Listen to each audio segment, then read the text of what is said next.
Hello po. Magandang gabi naman sa iyo. Kayo po pala yung tumatakbong kapitan, ano?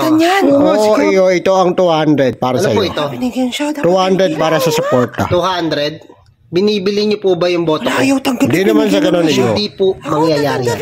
Simulat sa pool na bumoboto po ako, hindi ko tinatanggap ang mga ganito. Ganun ba iyo? Buong pamilya po namin ganyan. Napag-uusapan po namin yan na hindi kami kukuha ng pera para sa boto nyo.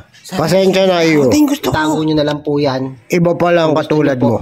Mukhang may paninindigan kayo eh. Opo. At mukhang tapat ang mga katulad nyo. Malalim ang paninindigan ko. Hindi na ba magbabago isip mo dito sa 200? Pasensya na ho pero hindi ko talaga matatanggap. Sige iyo, naunawaan ko. Salamat at naunawaan nyo ako. Sige. Next. Ito, 500 500. Ba't sa akin 200 lang? Sa kanya 500.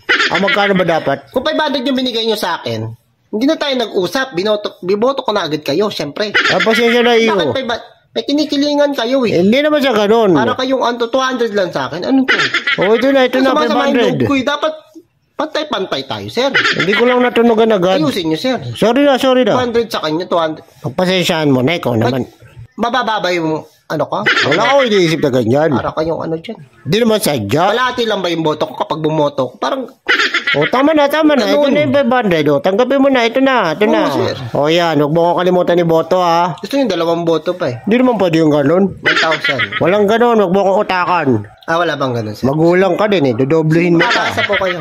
Dapat lang. Kala ko naman yung paninindigan mo Sabi nyo matibay. sinasabi, dapat kanina pa eh. Tama na. Sige na.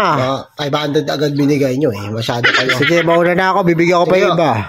Asahan ko boto mo, ha. Makakasa ko kayo. Papataas lang pala ng presyo.